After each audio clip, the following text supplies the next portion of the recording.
calcular el próximo valor, o sea, el valor en xn más h, el método de Euler nos dice que, bueno, lo que tenemos que hacer es tomar el valor que conocemos, y sub n, y a ese valor lo que hacemos es proyectar esa pendiente una distancia h, con lo cual le sumamos un determinado, o sea, por esa pendiente vamos a dar un valor determinado por in más i por la pendiente y' de xn y n por h. Bueno, ¿qué problema tiene esto? Bueno, que si el h es muy grande, no puede tener idea de, o sea, no puede proporcionar ninguna variación, porque como solamente estamos considerando un término de la serie, estamos considerando que esta pendiente se proyecta, se prolonga hasta xn más h. Y si, como en este caso, el h es muy grande y vemos que la curva azul en realidad va cambiando su pendiente, no la deja fija, bueno, lo que sucede es que lo que tenemos es una diferencia entre este punto verde y la curva azul. Eso es lo que denominamos error local. Es el error que se produce en un único paso. ¿Qué formas tenemos para reducir? Bueno, imagínense que si yo reduzco el h, y por ejemplo lo reduzco, no sé, 10 veces, vamos a ver que el error entre el valor calculado por medio de la fórmula de Euler y el valor real, o el valor analítico, es muchísimo menor. Pero, ¿qué problema tiene hacer esto? Que lo que sucede es que si yo para avanzar entre un valor y el siguiente uso un h 10 veces menor, significa que voy a tener que calcular, para llegar a un determinado valor final, 10 veces más pasos. Entonces, si yo puedo llegar entre un valor inicial y un valor final en 100 pasos, al reducir el h 10 veces, voy a tener que hacer 1000 pasos, ¿no? Entonces, eso es un poco el problema. Bueno, y ahora vamos a ver algo que sí, hasta acá está claro. ¿Hay algo que me quieran preguntar antes de empezar con la parte de implementación?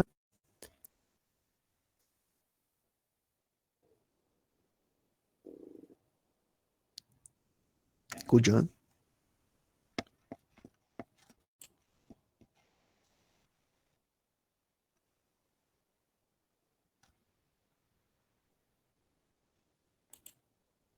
Parece que no, pues.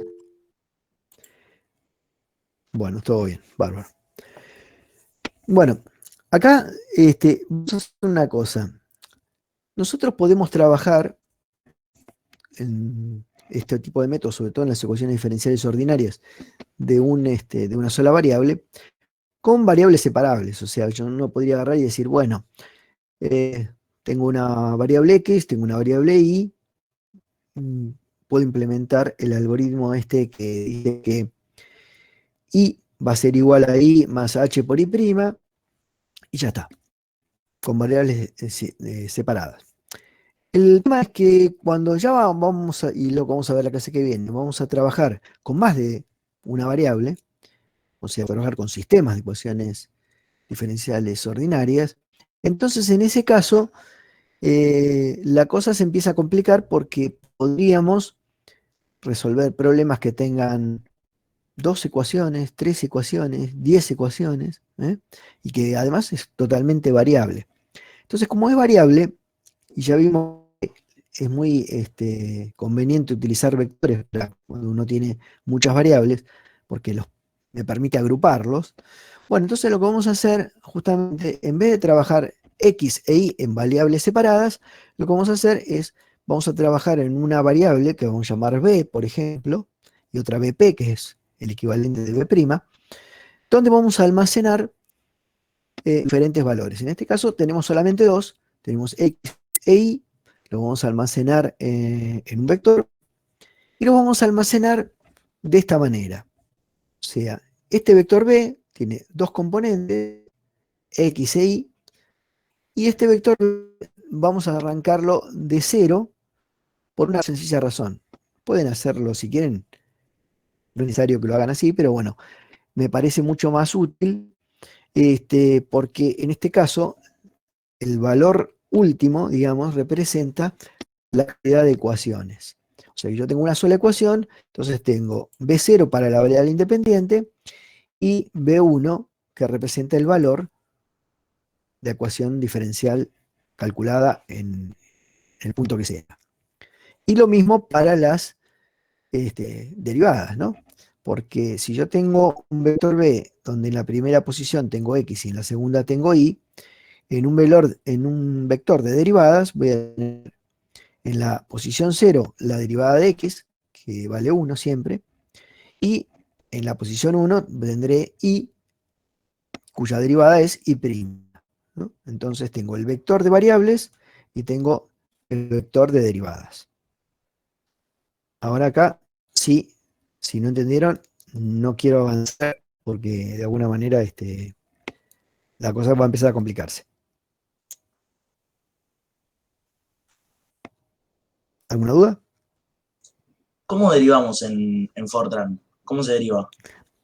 Bueno, a ver, no es que vos vas a derivar, vos lo que vas a hacer es una función donde vas a escribir la derivada. Ahora vamos a ver cómo hacerlo. En definitiva, así como hoy vimos una función cuya y' es x por i a la un tercio, vos vas a hacer una función que calcule x por i a la un tercio. Le vas a pasar los valores de x e y en cada punto y te va a devolver justamente, bueno, te va a calcular x por i a la un tercio. O sea, te va a calcular la derivada en el punto siguiente.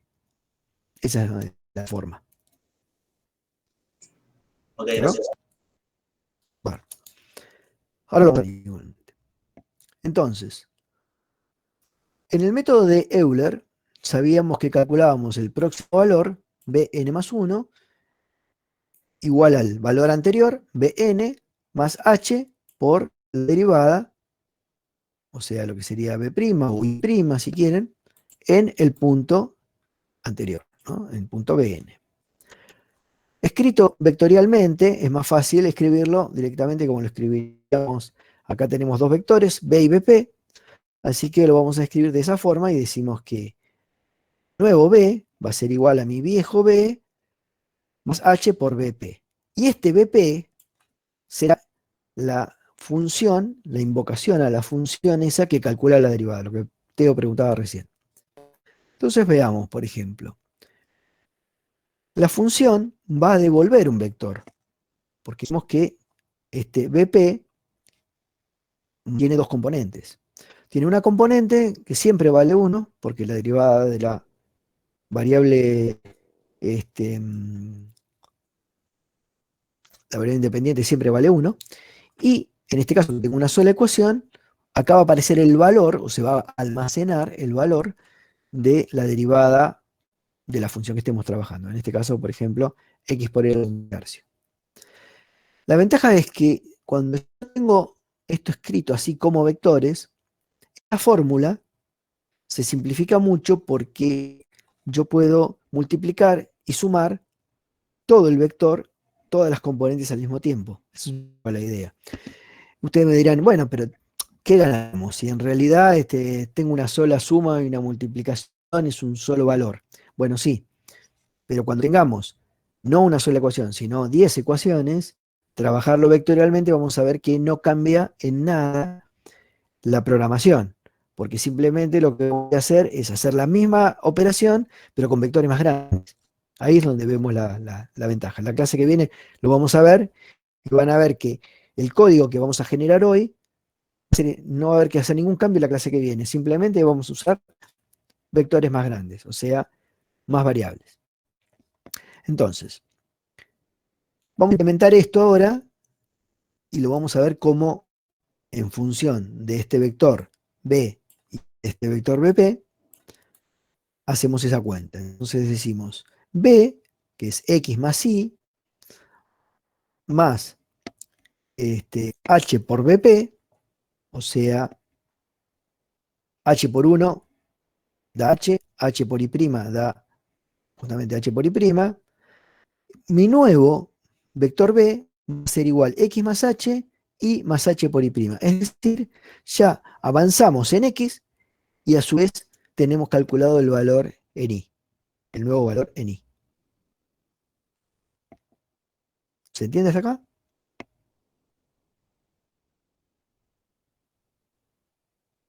¿Sí? Continúo, si no. Sí, profe, sí. Sí, va. Bueno, entonces directamente vamos a ver cómo implementar esa función que recién preguntaba Teo de la derivada. Acá yo prácticamente, por una cuestión que me parece de implementación bastante este, fácil, utilicé un módulo. Si no usaron módulos hasta ahora, tengan en cuenta que es muy simple, que es un archivito, como si fuera un programa, pero la diferencia está que tiene la palabra reservada module en vez de la palabra program. Para los fines prácticos el resto es exactamente igual. ¿Qué ventaja tiene definir la derivada en un módulo? Bueno, que si yo tengo un programa que resuelve ecuaciones diferenciales y quiero resolver diferentes problemas, bueno, simplemente puedo tener escritos módulos para cada uno de esos problemas y simplemente cambiar, ahora vamos a ver en la parte superior, digamos, del programa principal, en donde está el use, cambiar el nombre del módulo. Esa es un poco la ventaja de tenerlo escrito en un módulo. Ustedes podrían decir, bueno, pero ¿y si yo escribo la función b' después del contains? No hay problema, pueden hacerlo así. El tema es que cuando cambien de función, van a tener que comentar esa función y escribir la nueva función a continuación. O de lo contrario, bueno, van a tener que cambiar la parte justo del código de la función. Hagan como quieran, ¿no? Esta es una manera que me parece muy práctica porque ustedes pueden, si tienen que resolver diferentes ejercicios, tener un módulo donde está la definición de la derivada de cada uno de esos problemas y a partir de ahí simplemente cambiar el nombre en el use y poner el nombre del problema que quieren resolver en ese momento. Profe, ¿te paso una Entonces, pregunta del vale, módulo? sí, Había un sí, problema en la IA, o sea, que hacía que implementemos esto del módulo y la verdad que tuve bastantes problemas. Vos para guardar, o sea, el módulo lo guardás con .f90 igual, ¿no? exacto. Es un código, el código fuente es exactamente un archivito de texto que lo grabás con un F90. Sí, hasta ahí vamos Bien, bien. y después cuando lo usás en el programa, o sea, pones Sí. use y el nombre del módulo que vos le pusiste o el nombre del archivo. ¿Se entiende la diferencia? El nombre del módulo, que a su vez es el mismo nombre del archivo, solo que no Ah, va a yo lo de ponía en vez de F90. guardarlo como derivada.f90 y después ponerle módulo derivada. Claro, exacto. O sea, va el nombre, no va la extensión. Digamos, pones use derivada. Listo, nada Bien. más. Y cuando después en el programa yo uso las Sí, funciones, no importa, o sea, pongo, no sé, la función, ponerle B', la uso así en el programa y no pasa nada. claro. O sea, si vos usas un módulo para cada una de las derivadas o para cada uno de los problemas, digamos, ¿no? Un módulo diferente, todos tienen una función B'. Entonces, todos se llaman igual. Lo que pasa es que vos vas a usar un módulo u otro, los vas cambiando, digamos. Ahora, si querés, te muestro directamente un caso real. Si quieren, Dale, comparto dale, ahora, dale. dejo de compartir y comparto. A ver, vamos a ver acá.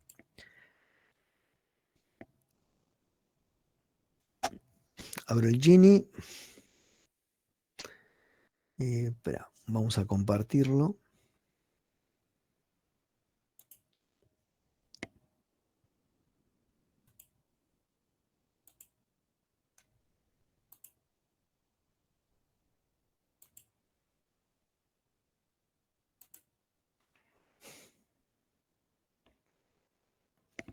A ver si ven hoy el Gini. Por ejemplo, voy a abrir un proyecto. Vamos a abrir. Proyecto, por ejemplo, este. Justamente, este es un proyecto que hice. Esto sería 4, ¿no? Bueno, no importa. Y acá, como pueden, ¿querés que lo agrande un poco? No sé si. ¿Ven ahí bien la letra? Sí, sí, si puedes agrandar un poco mejor porque se ve todo pixeleado. Ahí se ve pixelado. Sí, Ahí se ve va bien. para mí. Ahora, dígame cómo se ve. Ahí va mejor. Bueno, Gracias. entonces, fíjate, yo acá tengo el módulo, acá este es el use, ¿ves? Yo pongo use edo-pbi 1. Y acá está el módulo. ¿eh? Lo vamos a agrandar también. Módulo edo-pbi 1. Obviamente yo lo grabé como edo-pbi 1.f90. Pero cuando lo llamo acá, simplemente pongo el nombre. ¿Mm? ¿Lo ven? Sí, perfecto. Y después las funciones que Entonces, están en ese módulo las nombras igual. es una sola función. En este caso, bueno, en este caso, esto es muy particular porque lo hice con una finalidad didáctica, ¿no? Acá hice una función que por lo general ustedes no van a tener que hacer, pero que es la solución exacta, para poder compararla, ¿no? Con la aproximada. Esto que está acá, probablemente ustedes no lo tengan que hacer porque o no la conocen, la solución exacta, entonces no tiene sentido. Pero sí van a tener que hacer esta otra, esta, que es función b'.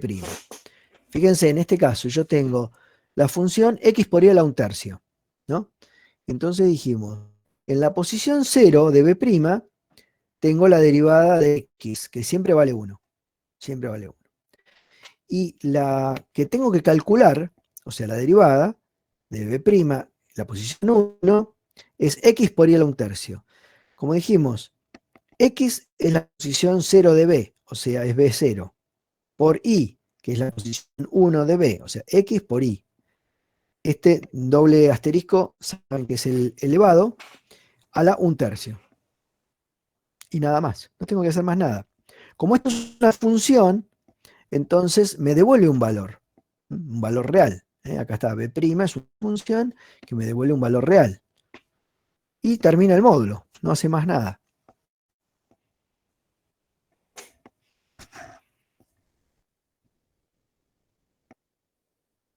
¿Alguna pregunta?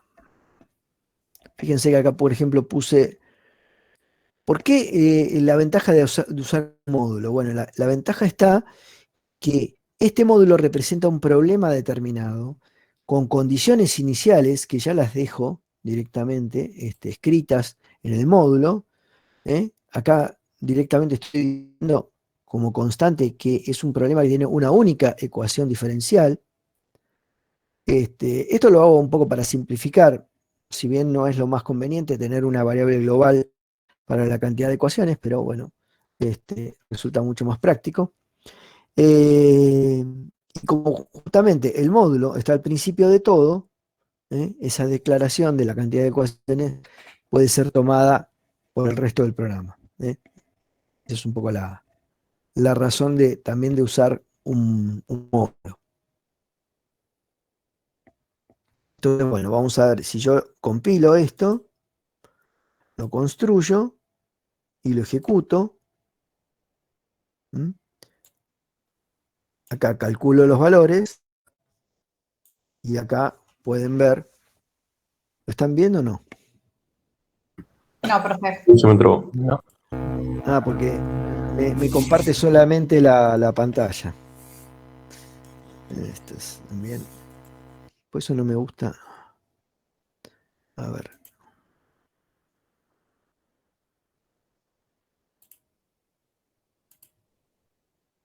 Ahí. Ahora sí la ven. Tarda un tiempo. Sí, sí, ahí se ve el gráfico. Ahora sí. Entonces, esta la tenemos en verde, la solución exacta, que esa obviamente ustedes por lo general en un problema real no la van a conocer, pero yo la puse para mostrarles un poco la diferencia entre Euler simple y y la solución exacta.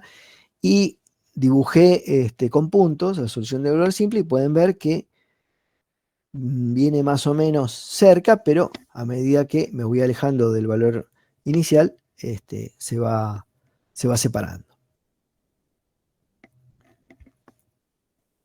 ¿Alguna otra pregunta sobre esto?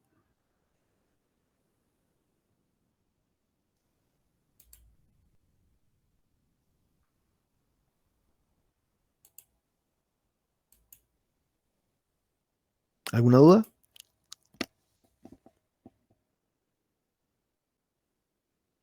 Bueno, vuelvo.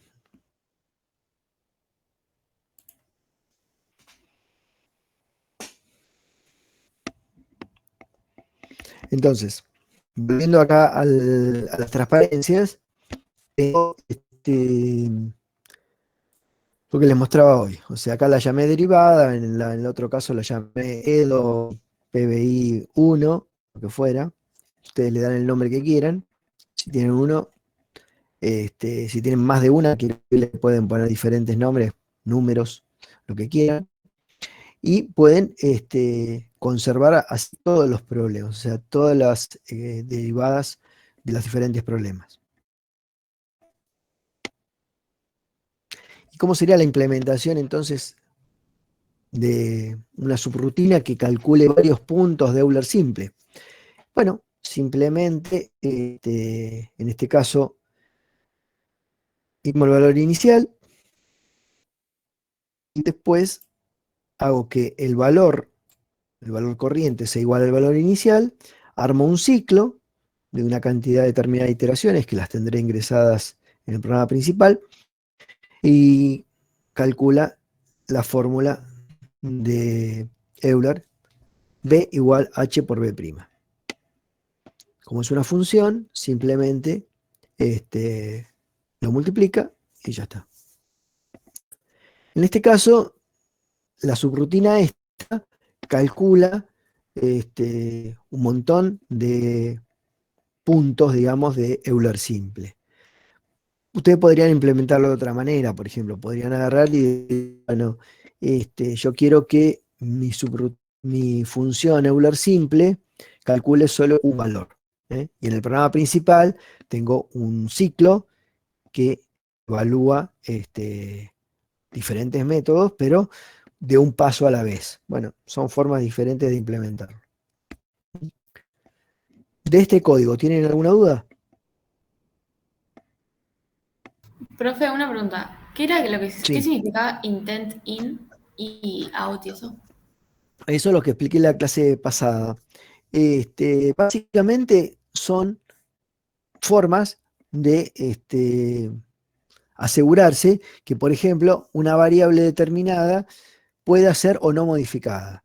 Por ejemplo, yo cuando escribo que cantidad de ecuaciones y máxima cantidad de ecuaciones, eso que tengo, le pongo intent in, estoy diciéndole a un futuro programador que va a agarrar mi código, que por ahí lo que va a querer modificar, le estoy diciendo, mira, esas variables no se pueden modificar, son solo de entrada.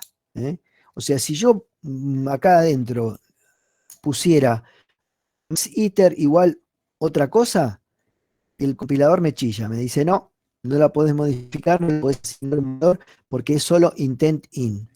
Si ustedes no le escriben nada, bueno, va a suponer que es intent in out, o sea que tiene un valor de entrada, ustedes lo pueden modificar dentro de la subrutina o del valor que sea, de la función, y no hay problema. Entonces, esto está puesto específicamente, por ejemplo, para que quien vea este código sepa que no puede modificar ni la cantidad de ecuaciones, porque sería un desastre, o no puede cambiar la máxima cantidad de iteraciones porque viene de afuera y va a estar trabajando acá dentro del ciclo, así que la idea es que trabaje con la cantidad de iteraciones máxima que se pasa como argumento. También tiene un conjunto de valores iniciales que tampoco es conveniente que los cambie, porque si los cambia me está cambiando el problema, y lo mismo con el valor h, ¿no? Por eso que todos estos dicen intent in. Sin embargo, estos que están acá abajo, iter y en este caso b, no dice ningún intent. O sea que por defecto asume que es in-out. Puede ser que entre o puede ser que no entre, y puede ser modificado dentro. Esa es la idea. Muchas gracias. ¿Listo? Bárbaro. Profe, en el do, ¿para qué pones que te escriba la iteración? Simplemente es un ejemplo, ¿viste? Para ir viendo los valores para cada iteración, qué valores va calculando, ¿eh? Como si vos quisieras ver en la iteración es que Está qué valor bien. llega. O sea, esto es una cosa, es un ejemplo nada Está bien, más. o sea, Vos te podés da la hacerlo. función en tal iteración. Claro, acá por ejemplo te dice el número de iteración y después te va a poner el vector, o sea, te va a mostrar los valores de X y de Y, Bien. uno al lado del otro. Por eso fíjate que el formato que tiene es un entero, que es el número de iteración, y dos reales de 10.6, que serían X e Y. Bien. Y después cuando en el vector lo definís que pones dimensión 0, 2 puntos, cantidad de ecuaciones. ¿Eso por Sí. qué? Como te decía, eso es, vos podés hacerlo de otra forma, pero a mí, por ejemplo, me resulta como más claro asociar la cantidad de ecuaciones con la longitud del vector, ¿no? Entonces, si yo arranco de cero, en la posición cero pongo la variable independiente, la longitud total del vector sería la cantidad de ecuaciones más 1, ¿no? Pero digamos que los valores donde van las variables sería cantidad de ecuaciones. En este caso tenemos una sola, así que me va a quedar de 0 a 1. Pero cuando trabajemos en la clase que viene con sistemas de ecuaciones diferenciales, y ya vamos a trabajar con 4, 5, 10 ecuaciones a la vez, entonces el hecho de asociar el número de cantidad de ecuaciones con la Longitud del vector. longitud me parecía más claro. Profe, Si y vos después, querés ¿por qué no arrancarlo, pones de 0 a la cantidad y no de 1 a la cantidad de ecuaciones? ¿Qué te cambia ponerlo en 0? no, porque en ese caso tendría que ser de 1 a la cantidad de ecuaciones más 1. Ah, bien, está bien. O sea, vos, es por eso. Está bien, Esa es genial. la única razón. A ver, a mí me resulta más claro. Si a vos te resulta indiferente, lo puedes hacer de otra No, es manera. más No, cómodo no. así igual. Es más cómodo. Entonces, porque como hay una variable que, está que vimos antes, que está, por ejemplo, acá declarada en el módulo, cantidad de ecuaciones, entonces, decir, arranco de 0 hasta cantidad de ecuaciones, si acá dijera 10, por ejemplo, bueno, sería un vector de 11 componentes, Claro. pero la 0 la reservo siempre para la independiente. Es nada más que para eso. Genial, gracias. Bueno, y acá vamos a ver de alguna manera cómo cambia la solución a medida que cambio el H, ¿no? Que está una cosa bastante clara en el dibujo inicial, que veíamos que cuanto más grande es el H, peor es la solución porque el error es más grande. Comparamos con la solución estándar, que tenemos acá en diferentes puntos, y acá vemos que con un H.1 en 5, que es el valor más alejado, llegamos a un valor de 25,96 cuando el valor exacto es de 27. Sin embargo, si reducimos de punto 1 a punto 0,5, nos arrimamos un poco más, 26,48, y si lo pasamos a punto 0,1, nos arrimamos más todavía a punto 26,89. El problema está que acá con un paso de punto 1, acá tenemos que hacer el doble de pasos y acá tenemos que hacer 10 veces más pasos para llegar al mismo valor 5, por ejemplo, ¿no? O sea, yo acá llego con 50 pasos y acá tengo que llegar con 500 pasos. Después lo demás, no. Pues normalmente uno cuando quiere saber, inclusive, si el H que eligió es un H relativamente adecuado para el método, para el problema que está resolviendo, uno lo que puede hacer es agarrar y decir, bueno, resuelvo con un H determinado y resuelvo con un H que sea la mitad del valor anterior, por ejemplo. Si los valores finales cambian, obviamente que van a cambiar, pero en un porcentaje que para mí es despreciable, entonces podría decir, bueno, está bien el primer H que elegí. Si veo que cambian mucho, diré, bueno, a ver, por ahí no me puedo bancar este error, así que lo que voy a hacer es utilizar un H chico. Y acá tenemos, bueno, simplemente el gráfico, ¿no? cuál es el error acumulado, hasta 5, la solución exacta que la tenemos en verde y la solución con h.1 en, en rojo. Vemos lo mismo, pero ahora con el H05 y vemos que la solución en rojo se aproxima mucho más. Y no hice la de punto 1, pensé que había hecho también la de punto 1. La de punto 1 ya prácticamente está muy pegadita. Bueno, eso en cuanto al método más simple de todos, que es Euler simple. Ahora vamos a ver cómo podemos mejorar de alguna manera la exactitud de la solución y tomando un término más de la serie de Taylor. Entonces, en este caso, tomando un término más de la serie de Taylor, hacemos simplemente aproximamos, en este caso, tenemos que tener calculada, en este caso, la derivada de orden 2. Así que la derivada de orden 2 la aproximamos simplemente por una diferencia de diferencias, cociente incremental. Es una cosa aproximada, obviamente.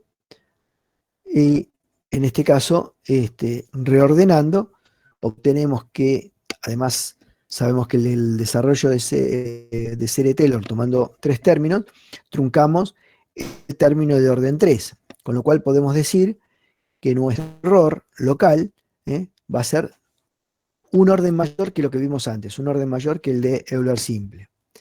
Eso significa que mejoramos de alguna manera al reducir el error un orden de magnitud.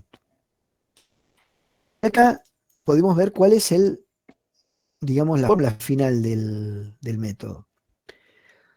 Calculamos el nuevo valor, o sea, el IN más 1, en función al valor anterior más H, ahí vamos igual que antes, pero acá no tenemos H por I', y N, que era lo que habíamos visto antes, sino que estamos haciendo un promedio de 2 derivadas. La derivada en el punto inicial, o sea, I'N, y la derivada en el punto final, o sea, I'N más 1. Y sumamos ambas, dividimos por 2, entonces estamos promediando. Vamos a verlo de una manera escrita más de la misma forma que lo vimos antes, ¿no? O sea, utilizando la misma nomenclatura que usábamos antes. Y ahora podemos ver que lo que sucede es que tenemos un problema. Yo quiero calcular la función en el punto siguiente, o sea, en IN más 1. Y resulta que para calcularla tengo que hacer el promedio de la derivada en xn y n, que está bien, esa la conozco, y tengo que calcular la derivada en xn más 1, que podría calcularlo porque sé que es xn más h, pero también en el punto IN más 1. ¿Qué es lo que quiero calcular acá? Entonces, este método pareciera que se muerde la cola. No puede calcular una derivada en un punto que todavía no calculó ese punto. Bueno, la manera de eliminar este problema es no calcular, o sea, no usar acá el valor justamente que yo quiero calcular definitivamente, sino utilizar una aproximación a ese valor. ¿Y cómo calculo esa aproximación? Muy simple, usando Euler simple. O sea, el método de Euler modificado utiliza Euler simple para calcular una aproximación a ese valor que luego va a mejorar hasta el promedio. ¿Se entendió? Sí, profe. Y acá lo podemos ver gráficamente. ¿Se acuerdan ustedes? Yo tenía acá un punto y por lo tanto tengo una derivada. Esta que tenemos acá. Perdón, quiero decir, yo tengo el punto y tengo esta línea roja que vemos acá, que sería la derivada en el punto inicial. Y tengo esta otra pendiente, esta línea roja que está acá, que viene a ser la derivada en el punto final. Si yo prolongara esta línea roja, la prolongara hasta x más h, xn más h, vemos que me da un error, el error de Euler simple, que es mucho mayor a este que se a esta pendiente, digamos, que se obtiene en base al promedio de estas dos derivadas. Imagínense que si la derivada no cambia, no pasa nada, ¿eh? Sumo dos derivadas prácticamente iguales, las divido por 2, da el mismo valor de derivada. Pero si la derivada cambia mucho entre la derivada inicial que tenemos acá y la derivada final que tenemos acá, entonces realmente ahí sí el promedio ayuda muchísimo. ¿Por qué? Fíjense que esta derivada promedio, que es esta línea azul que tenemos acá, tiene una pendiente más parecida a, bueno, básicamente es el promedio de ambas, o sea, si bien tiene en cuenta la pendiente inicial, tiene en cuenta también el cambio en la pendiente final. En este caso, el error se reduce bastante porque justamente se acerca mucho más a la solución desconocida, o sea, la solución exacta. Siempre que yo haga un promedio, de una manera me permito disminuir el error. Y vamos a ver dónde está la ventaja. ¿Se acuerdan cuando hicimos con punto 1 en Euler simple? Les vuelvo a mostrar el gráfico.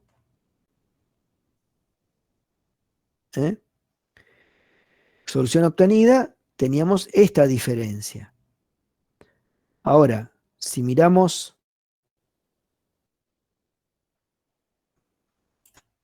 Euler modificado, también con punto 1, no vamos a ver acá la curva roja. La curva roja está exactamente abajo de la curva verde. O sea, está exactamente abajo de la curva de la solución exacta. Y en realidad estamos usando el mismo paso grande que habíamos usado antes y que teníamos una gran diferencia, una diferencia muy, muy apreciable. Bueno, lo podemos hacer de esta manera.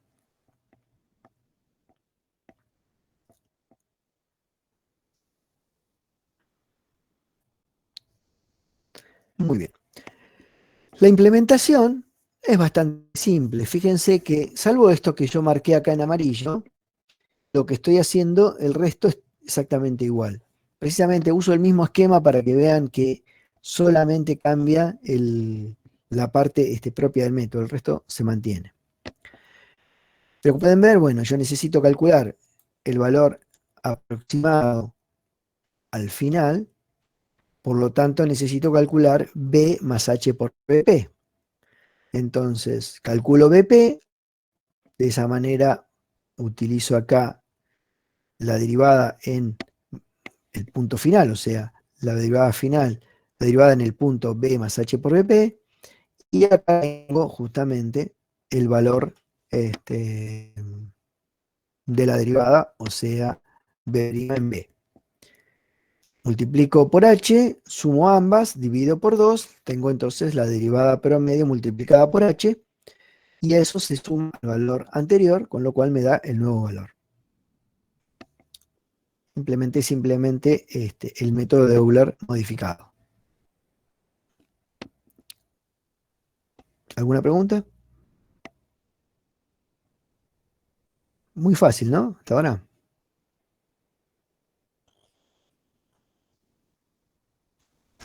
Alguien que conecte el micrófono, parece que estoy solo hablando. Profe, Sí. que pones B-prima, Sí. que no lo veo definido como una variable. Es una función. Es una función, está bien. Claro. Fíjate que es Sí, B' de B. Era el B' que vimos hoy. Exactamente. Está bien, Es la está bien. llamada. Igualmente, o sea, BP es el vector, ese que está acá. Este es una variable. Y Sí. acá simplemente es una invocación a la función B', Ok, perfecto. que es la misma, esa no cambió, es el mismo problema, por lo tanto estoy usando la misma B' de antes. Ok, era eso nada más. Bárbaro. Bueno, ahora vamos a ver un poquito, charlar un ratito del tema de error. Ya vimos que el error local era el error que se produce en cada paso, o sea, asumiendo que el valor en el cual estoy parado si fuera un valor exacto, el siguiente, cuando calculo el siguiente se produce un error. Bueno, ese error que se produce de un paso al siguiente se denomina error local. Mientras que el error global es el error que se acumula en varios pasos. Yo parto de un valor inicial que sí es exacto porque es parte del problema, y termino en un valor de n pasos, donde cada error local se fue acumulando. Esa es la diferencia entre error local y error global. ¿Qué es lo que llamamos orden de un método numérico? Bueno, el orden de un método numérico normalmente se denomina lo que es el error global del método. Entonces, en este caso, por ejemplo, si tenemos un método, ¿no?, que tiene un error de truncamiento por paso de, en este caso, in más 1, el punto psi por h a la n más 1, como vimos antes, lo que sucede es que cuando calculamos el error global que se va acumulando a lo largo de los n pasos, ese error es de un orden de magnitud mayor como error, no en el exponente. O sea, acuérdense siempre que el h es un número menor que 1. Entonces, si yo, por ejemplo, tengo un error de h3 en el nivel unificado, un error local, voy a tener un error global de h2 o de h al cuadrado, ¿no? Por eso que decimos que los métodos de Euler modificados son métodos de orden 2, o el método de Euler mejorado es un método de orden 2, o decimos que son métodos de Runge-Kutta de orden 2. Mientras, por ejemplo, en el caso de Euler simple es un método de orden 1. O sea que el error global es del orden de h. Y existen, además del método de Euler simple y el método de Euler modificado que vimos, otro tipo de métodos. Los métodos de Runge-Kutta son aquellos que permiten incluso mayores exactitudes. Vamos a ver, por ejemplo, dos, en este caso, método de Runge-Kutta de cuarto orden y método de Runge-Kutta de sexto orden. Pero van a encontrar que hay métodos de quinto, hay otro de quinto y sexto, uno que se llama Runge-Kutta Merson. Bueno, son combinaciones. Ahora vamos a ver dónde están las diferencias, así un poco a grandes rasgos, entre uno y otro. Pero bueno, la idea básica es siempre la misma. Es decir, es encontrar una fórmula en base a unos promedios ponderados de las derivadas, porque eso es básicamente lo que hacen los métodos de Runge-Kutta. Es decir, calculan, así como vimos que en el método de Euler modificado teníamos el promedio de la derivada inicial y la derivada final.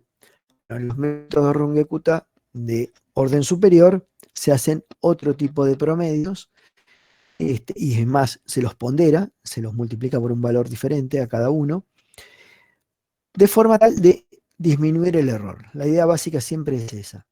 Si vimos que con el Euler simple teníamos un error determinado con h determinado, cuando pasábamos a Euler modificado, que tenía un promedio, ya veíamos que con el mismo h el error se reducía mucho. Bueno, si vamos a los de Runge-Kutta de orden 4, de orden 6, vamos a ver que se reduce muchísimo más. Esa es la idea. Bueno, Carl David Tolmé Runge es uno de los matemáticos que creó los métodos de Runge-Kutta, y Martin Kutta es el que justamente en conjunto decidieron o resolvieron las ecuaciones necesarias para encontrar los métodos. La idea básica que usaron era la siguiente: proponen una forma de solución, ¿no? Dicen, por ejemplo, bueno, la solución de una ecuación diferencial, por ejemplo, de orden 1 para un método de orden 2, sería que el próximo valor, in más 1, va a ser igual al valor anterior, más un coeficiente a que multiplica a un término K1, más un coeficiente B que multiplica a un término K2. Acá vemos lo de promedio ponderado de derivadas. K1 y K2 son derivadas. Derivadas multiplicadas por H, pero son derivadas. Y A y B son las ponderaciones de esas derivadas. O sea, es un promedio ponderado. Nosotros hicimos en Euler modificado un promedio, pero simple. Acá la deja la cosa un poco más, más variable, y que justamente para dar más libertad y más ventajas al cálculo. Entonces, Estos términos K1 y términos K2 son justamente, bueno, K1 ya lo vimos, es el término inicial, es la derivada en x, n y n multiplicada por h. Y acá, en K2, es un poco más compleja la cosa. También es h por la derivada, pero la derivada calculada en un punto dentro del intervalo que lo llama, por ejemplo, x más alfa por h y n más beta por K1. O sea, está haciendo que la derivada sea función de un valor de i que depende de dos constantes, de dos valores, alfa y beta. Y por otro lado, el valor final depende de esta ponderación de a y de b. O sea que yo tengo 4 incógnitas para determinar un método determinado. Tengo que saber el valor de A, el valor de B, el valor de alfa y el valor de beta. Y de esa manera voy a poder deducir la fórmula. Eso no lo voy a tener que hacer yo, digamos, eso es lo que hicieron Runge y Kuta. Generar un conjunto de ecuaciones tales que permitan calcular estas incógnitas. Bueno, ¿qué es lo que hicieron? Básicamente partieron obviamente del desarrollo de Taylor, llegaron hasta el término de h cuadrado, hicieron las sustituciones de las derivadas y armaron la definición de lo que sería la ecuación general del método de segundo orden, y podemos ver que entonces tiene A por lo que sería K1 y B por lo que sería K2.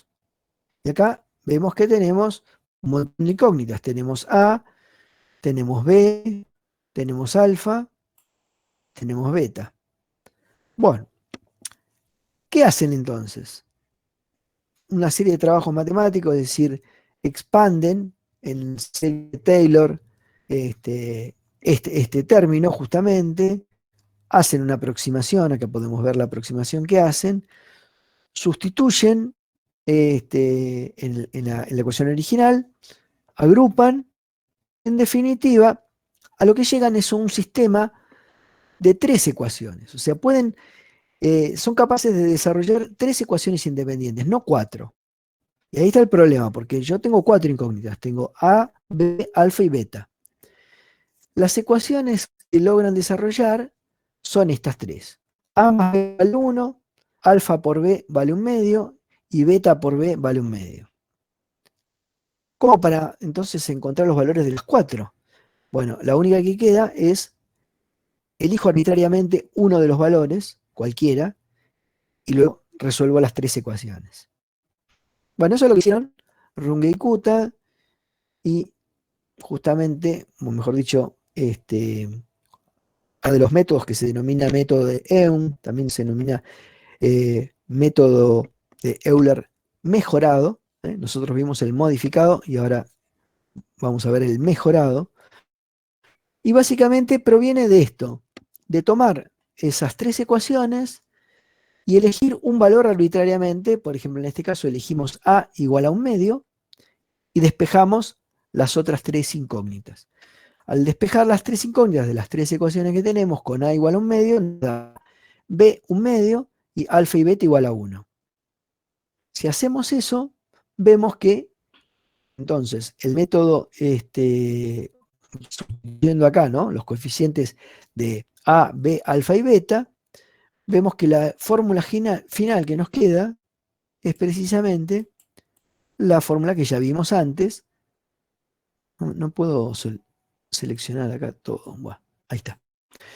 Vemos la fórmula final que ya habíamos visto en el método de Euler modificado. Obviamente, como ya les había dicho antes, como necesitamos una derivada en el punto final, usamos Euler simple para calcular, mejor dicho, aproximar ese valor. Esa es la idea. Si en cambio usamos otro valor con la misma fórmula de Runge-Kutta, de segundo orden, y decimos, si decimos que B vale 1, despejamos de las otras tres ecuaciones y obtenemos alfa igual a 0, perdón, A igual a 0, alfa igual a beta igual a 1 medio. Y acá nos da lo que llamamos Euler mejorado. ¿Qué diferencia ven entre este y el anterior? Bueno, fíjense que en el caso de Euler modificado, H multiplicaba a un promedio de una derivada inicial y de una derivada final. Y en este caso, H multiplica a una sola derivada, pero calculada en el punto medio del intervalo. Bueno, así uno podría decir, bueno, pero entonces yo podría tener infinitos métodos de Euler. Bueno, en teoría sí, pero se ve que lo probaron y no tiene demasiado sentido, con lo cual solamente han resultado útiles, digamos, el Euler modificado, que sería el que vimos en primer término, y este que se llama Euler mejorado. Como todos los métodos estos, Euler modificado, Euler mejorado, se desarrollaron en base a una expansión en serie de Taylor, tomando solamente los dos términos, o sea, hasta el término de h cuadrado, se denominan entonces métodos de Runge-Kutta de segundo orden. Y básicamente estos son los más conocidos y más utilizados. ¿Alguna pregunta hasta acá? Espero que no haya preguntas hasta acá. Yo creo que ya se durmieron. ¿Qué pasó? Entonces, profe, hola. Escucha, Entonces, el Tomás. método de Hahn es nada más reemplazar A Método de- por un medio. No, en realidad vos, sí, digamos, en el método de Eun, que tenés acá, se logró haciendo, o sea, resolviendo las tres ecuaciones y poniendo un valor de A igual a un medio. Entonces, cuando vos pones A igual a un medio, resolvés las otras tres ecuaciones y te dan estos tres valores. Pero no es que lo tenés que hacer, o sea, eso lo hizo Ruth en su momento. Digamos, ahora quedó determinado que el método de Eun, o de Euler modificado, es precisamente el promedio de las dos derivadas. A mí me interesa que les quede claro el concepto, más que la forma. La forma se la van a terminar olvidando. Pero que el método de Euler modificado es un promedio simple de dos pendientes, la pendiente inicial, la pendiente final del intervalo. Mientras que el método de Euler mejorado, que es justamente tomando arbitrariamente, si se quiere, un valor b igual a 1 y después los otros tres, que da esto, fíjense que ahora quedó que el valor final no es un promedio, sino que es el valor de la pendiente en la mitad del intervalo. Aproximado, ¿no? Porque justamente se aproxima por Euler simple. Estos dos métodos son métodos de Runge-Kutta de segundo orden, ¿no? Exactamente. Sí. Bueno, Son dos métodos de Runge-Kutta de segundo orden. Y como ustedes se podrán imaginar, uno dice, ¿y pero qué pasa si ahora yo a alfa le pongo no sé qué valor y a beta no sé qué y puedo calcular diferentes métodos de segundo orden? Sí, pero obviamente estos dos son los que realmente han dado mejor resultado y no tiene sentido seguir desarrollando diferentes métodos, algo que hubieran descubierto que había una combinación de valores que daba una mejora increíble, ¿no? O sea, básicamente son estos dos los que se utilizan. Entonces, esto lo hicieron, como vieron, expandiendo la serie de Taylor con dos términos, tomando dos términos. Entonces empezaron a decir, bueno, y si aumentamos el orden, la cosa tiene que mejorar. Y así fue. Lo que pasa es que también aumenta toda la complejidad matemática. Yo lo pasé así medio rápido, cómo desarrollaron ese sistema de ecuaciones que al final tenían 4 incógnitas y 3 ecuaciones. Bueno, con los métodos de Runge-Kutta de cuarto orden, la cosa se complica mucho más. Tienen que generar muchas más ecuaciones para poder calcular todas las constantes que entran en juego, todas las variables, digamos, que entrarían en juego, porque justamente ahora tenemos un promedio ponderado de 4 derivadas, es de cuarto orden, así que hay 4 derivadas que hay que calcular. Y bueno, llegaron a un sistema de 11 ecuaciones con 13 incógnitas. Y acá las variantes son muchísimo mayores, ¿no? Porque han tenido que probar seguramente, ahí si vos tenés 11 ecuaciones y 13 incógnitas, tenés que, hay 2 de las incógnitas que las podés elegir arbitrariamente.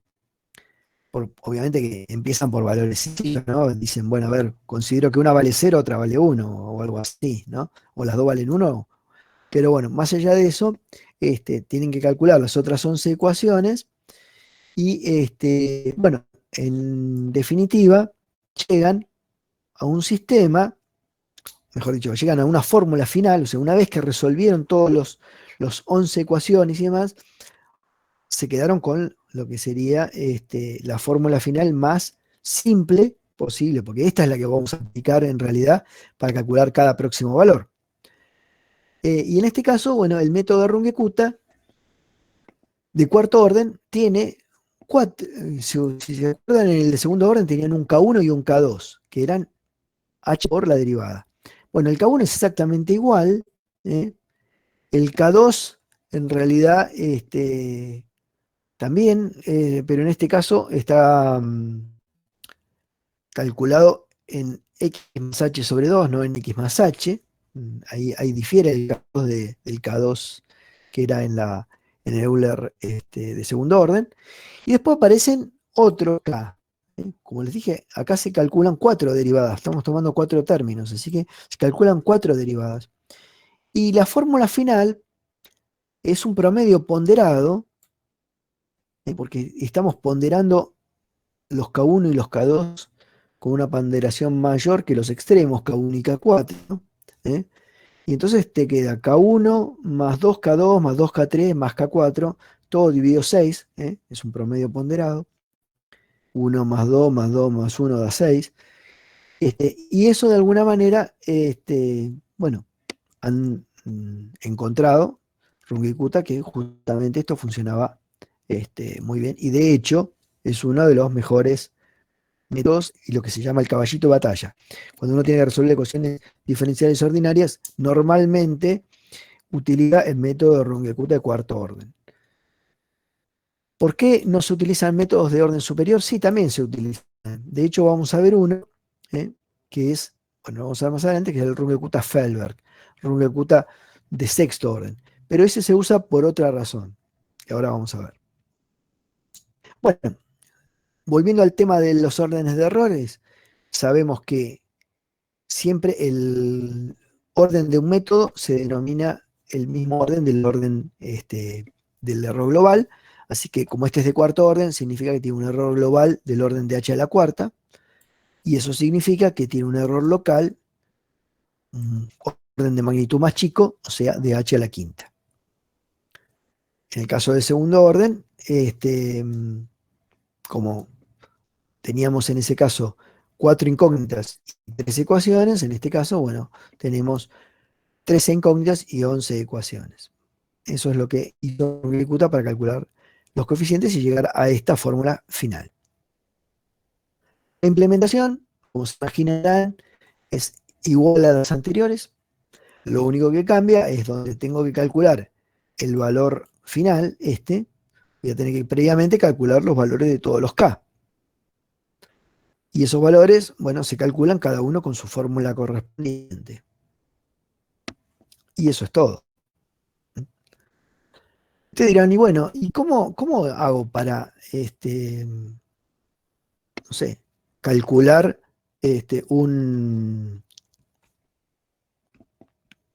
hacer un programa rápidamente en base a lo que ya tenía hecho? Bueno, es muy fácil. Si yo tomo esto, por ejemplo, que básicamente representa el valor, es lo único que tengo que cambiar en función del código que tenía antes. O sea, si yo antes tenía un código para Euler simple que decía que B era igual a B más H por BP, bueno, o tenía para Euler modificado B igual B más H por B, BP más BP en XN más 1 dividido 2, o sea, tenía el promedio, bueno, esa fórmula que es la que me da el promedio, la tendré que sustituir por este cálculo de los K1, K2, K3 y K4 y el nuevo B. Nada más. O sea, voy a pasar de un método a otro, implementar de un método que, por ejemplo, ya tenía implementado, Euler simple, pasar a un Euler modificado, es cambiar esas dos líneas de código. Si quiero pasar a un Euler mejorado, cambio esas dos líneas de código. Si quiero pasar a un Runge-Kutta, cambio estas 5 líneas de código. Lo demás no cambia para nada, no es que tiene una operatoria distinta.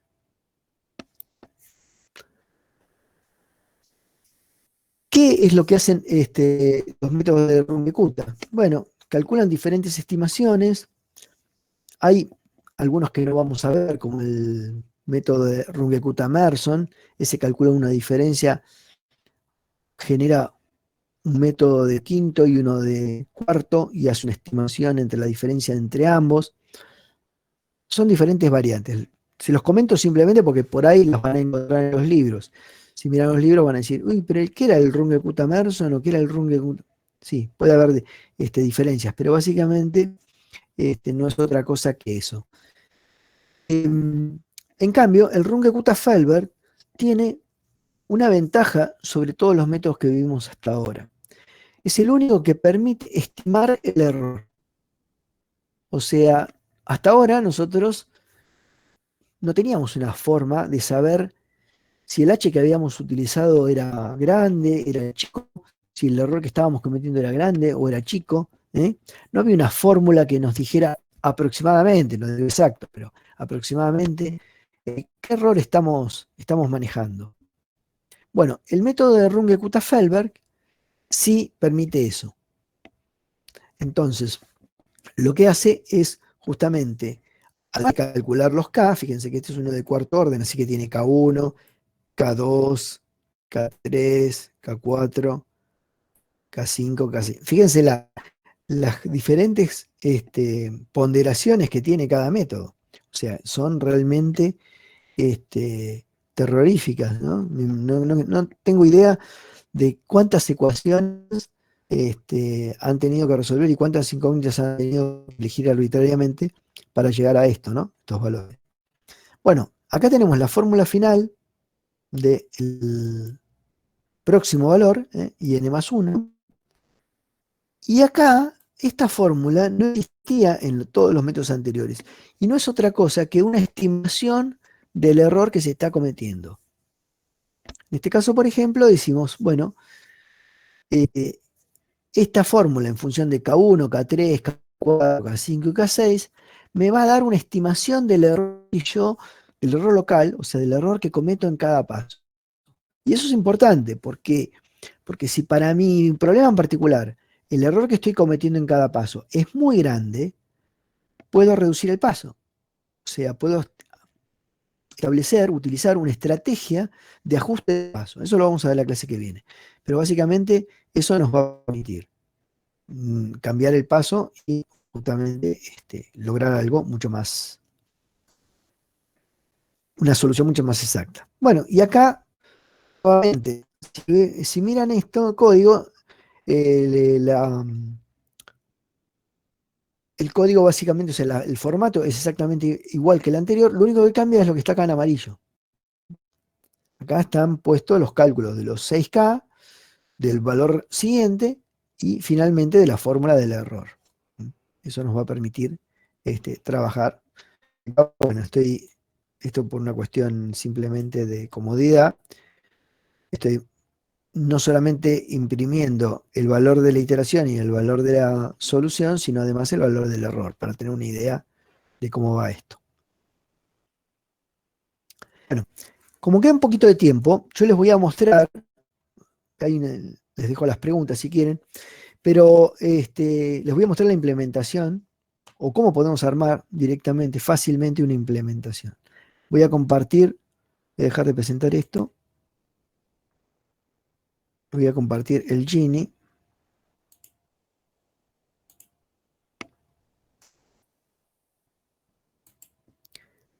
Vamos a ver dónde lo tengo.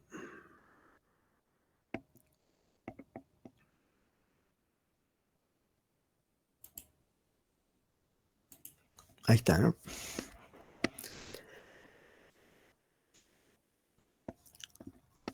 Bueno, voy a hacer una cosa, voy a cerrar bueno, podría usar, pero no, voy a hacerlo más fácil. Voy a cerrar este proyecto y voy a crear uno nuevo. Bueno, y lo voy a llamar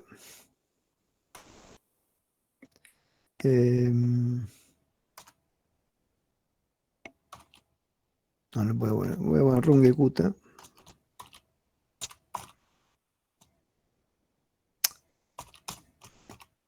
Listo, Rungecuta. Versión 1. No existe, vamos a crear la carpeta. Y ahora lo que voy a hacer es lo siguiente. Voy a copiar, para hacer más rápido, ¿no? Voy a copiar los archivos del Euler simple ese que vimos antes, que está hecho ya. Así que lo voy a buscar directamente acá, aunque ustedes no lo están viendo. Lo estoy buscando en la carpeta de proyectos. Voy a abrir la carpeta del Euler simple versión 4. Y vamos a poner, por ejemplo, selecciono todo. Lo tengo ahí. Le vamos a poner, acá lo voy a llamar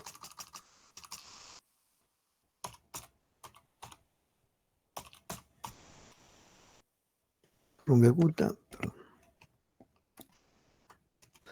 Se ve bien, lo voy a agrandar un poco más la letra.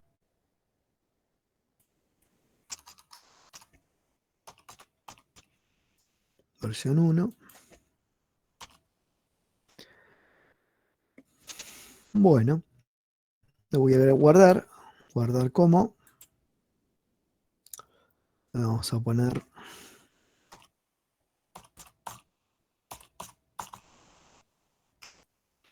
1.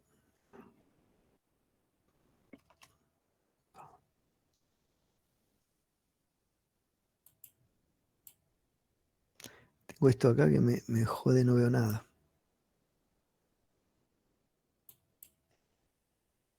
A ver. Ahora, F90. Guardo. Bueno. No hice nada, simplemente le cambié el nombre.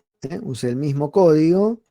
Simplemente voy guardando cosas que por ahí necesito. Voy a necesitar, vamos a compilarlo, esto.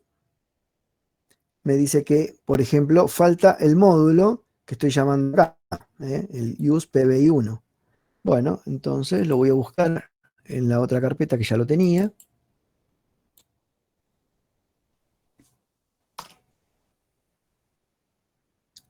Voy a ponerlo acá.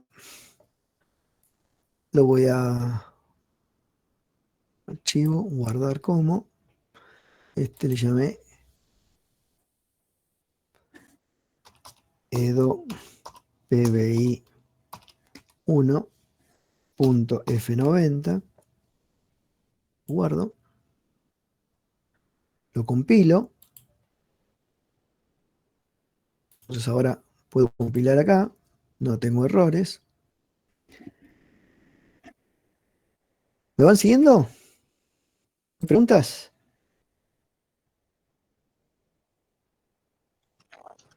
Sí, profe. ¿Me van siguiendo perfecto? Bueno. Entonces, bueno, lo agarro, lo compilo, construyo. Ajá, me da un error. ¿Por qué da un error? Bueno, porque justamente una de las cosas que tengo que tener en cuenta es que tengo que cambiar, ya que estoy usando un módulo, hacer un cambio acá en la línea de comando. ¿Mm? Bueno, ¿cuál es el cambio que tengo que hacer en la línea de comandos?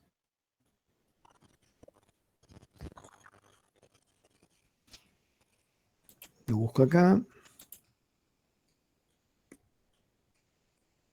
Profe, no se ve lo que está haciendo. Ah, no, simple, ¿qué es lo que no ves? Perdóname. Cuando abriste la pestaña de herramientas, no sé, no sabemos qué hiciste ahí después. Simplemente voy a cambiar, ahora se los muestro. Acá simplemente voy a cambiar la directiva de construcción, ¿eh? Esta que tengo acá, para que vean justamente, eso lo tienen de preguntas muy frecuentes, ¿no? Pero este asterisco E y porcentaje E y este asterisco punto O es para que cuando construya tome el módulo ya compilado y lo inserte en el programa final, ¿no? Entonces, tenía que cambiar la directiva de construcción. ¿Qué asterisco, profe? Porque no lo estamos viendo.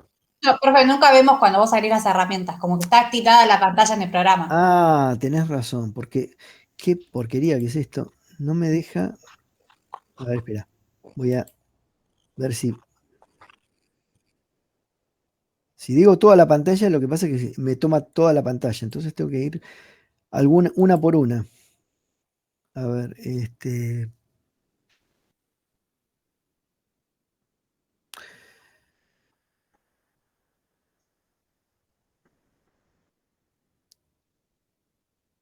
¿dónde está la?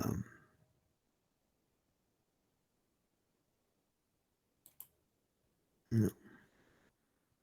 Es que no me la muestra porque como es una emergente del Gini, tampoco me la muestra a mí.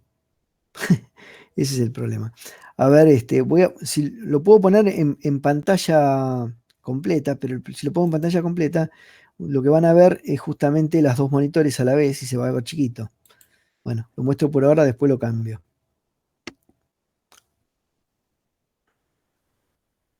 Lo van a ver chiquito, ¿ven? ¿Llegan a ver acá? Sí, ahora sí estamos viendo. Bueno, pero lo que pasa es que se achica todo porque justamente ahora están viendo los dos monitores. Entonces lo que cambié es la directiva de construcción, ¿no? O sea, vengo acá, construir, establecer comando de construcción, y acá cambio, y lo que estoy agregando justamente es que al construir tiene que poner todos los puntos, o sea, todos los módulos que haya, digamos, ya compilados, que justamente necesite para el programa. Bueno, entonces ahora compilo, construyo. Entonces, ¿qué le agrega punto O nada más o algo más? Asterisco punto O, sí, y donde dice porcentaje F, pones porcentaje E. Esos son los dos cambios que tienes que hacer. Igual está en las preguntas frecuentes, está en el campus eso, no se hagan problema.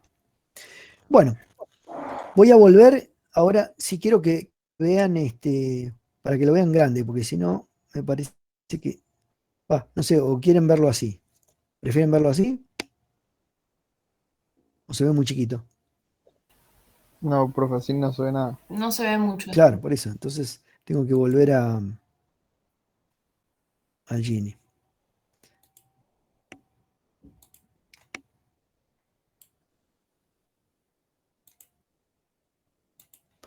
Bueno, volvemos acá. Bueno, entonces, como vieron, yo compilo, construyo y si ejecuto, obviamente, ¿qué hace? Bueno, va a tratar de hacer lo mismo que hacía el otro, pero se encuentra que tampoco está el script todavía. Bueno, entonces tengo que copiar el script que tenía antes también en la misma carpeta que tenía antes. Así que bueno, lo busco el script, acá lo tengo.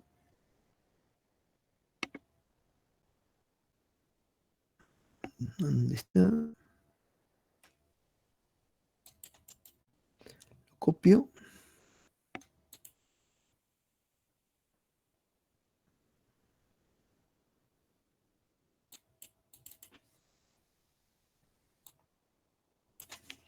Entonces, vamos a ponerlo acá para que lo vean. No, lo voy a... Profe, ¿después puedes pasar el programa por algún lado o subirlo en el campus? Es que está en los videos. O sea, es el mismo programa de los videos, no es otro. Y es el mismo que está en las transparencias, no es otro tampoco. Lo Ok, que yo yo el día quiero es que de alguna... Lo que quiero es que vean cómo es la forma de trabajar, porque lo que tienen que aprender no es tener el código, tienen que aprender a hacerlo. Entonces, como por ejemplo yo tengo un programa ya hecho y cómo genero a partir de ahí un programa nuevo, cambiando lo poco que necesito cambiar. Por ejemplo, acá yo estoy escribiendo el script. Lo voy a guardar también, guardar como. Pongo, por ejemplo, script-edo, qué sé yo, PBI, lo guardo y lo voy a ejecutar de nuevo y ahí está. el O sea, ejecutable no se ve, ¿eh? el ejecutable no se ve. Tienes razón. Esto es una porquería, la verdad que no me gusta. Esto sí se podía hacer con el Webex.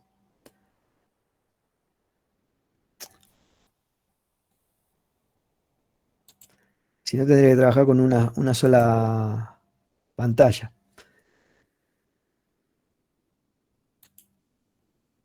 Bueno, ahí pueden ver.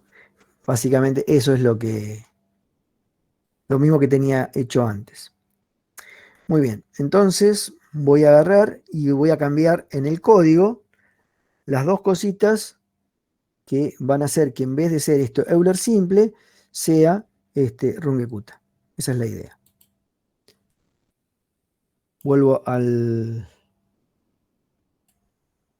Dejo de presentar, vuelvo al Gini.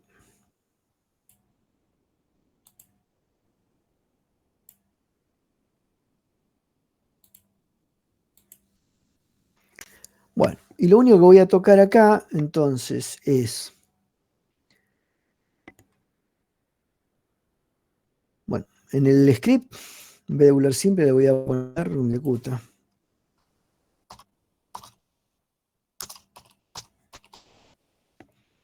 Y nada, y lo voy a guardar. En el EDO PBI, que es el problema, no lo tengo por qué cambiar. Y acá tengo que buscar dónde está la llamada, que en este caso se llama Euler simple, lo voy a llamar Rungecuta. Vamos a ponerle así.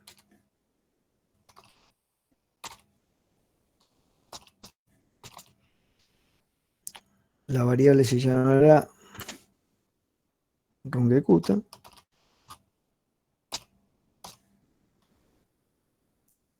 ¿Y ahora qué tengo que hacer? Bueno, tendré que cambiar el código. Entonces, el código era el que les mostré recién en las transparencias.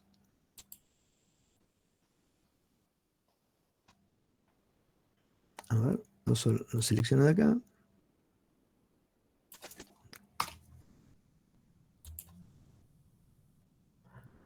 Busco.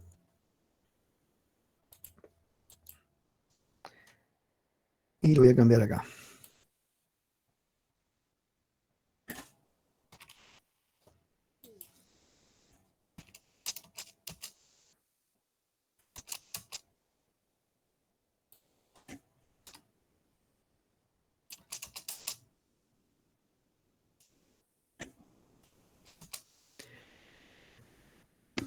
Y acá le voy a tener que agregar las variables K1, K2, K3, K4.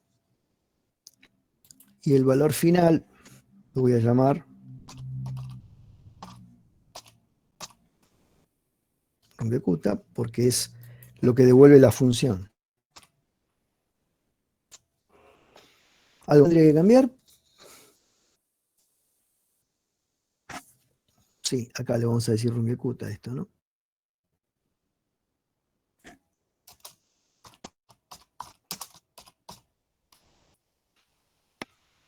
Bueno, veamos. ¿Qué tengo acá? Calcule el próximo valor.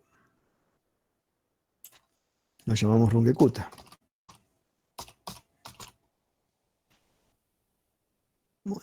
compilo.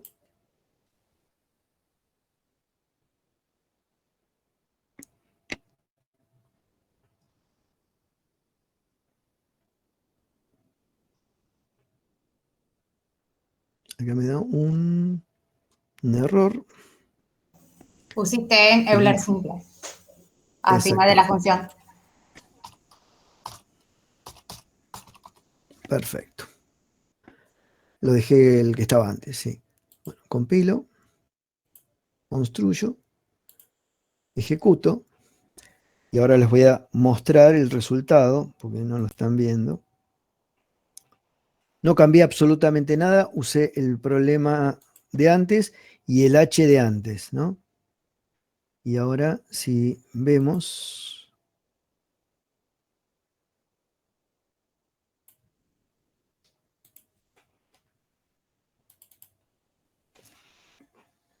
ahí lo tienen.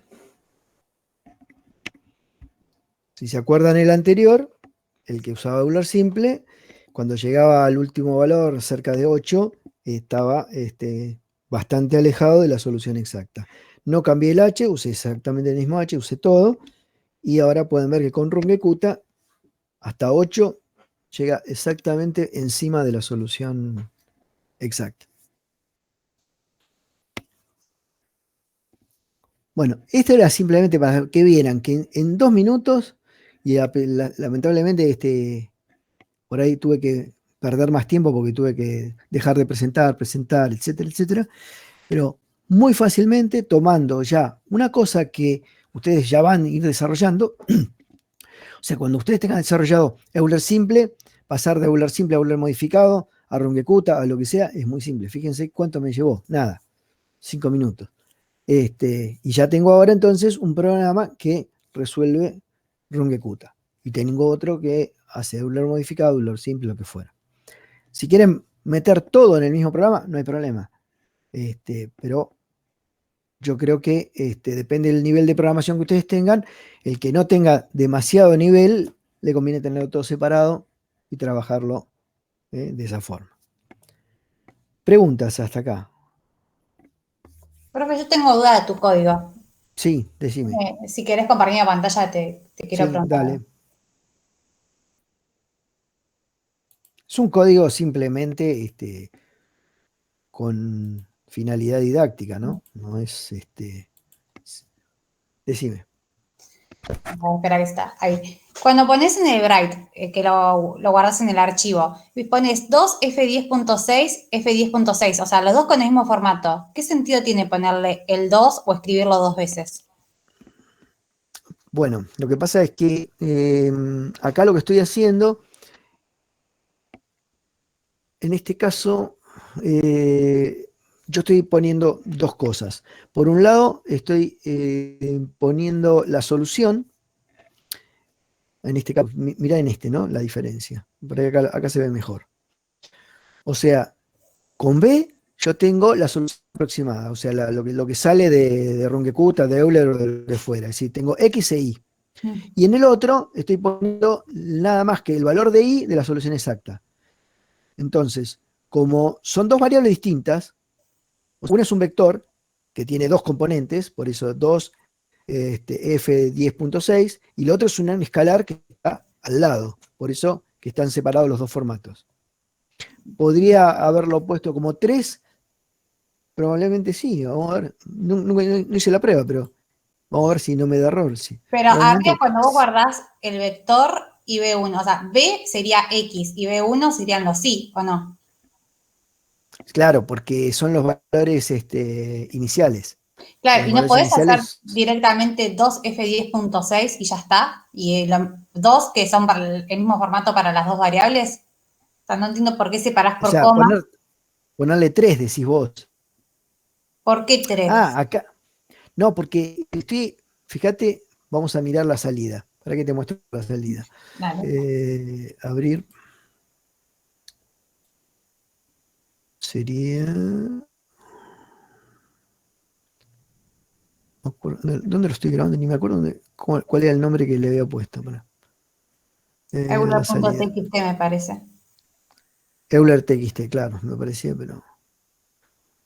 Entonces, en el valor TXT son 3 columnas, vas a ver. ¿Ves? Son 3 columnas. Para que todavía no veo yo. Entonces, No me cargo. Ahí está. O sea, la primera columna, ¿qué vendría a ser?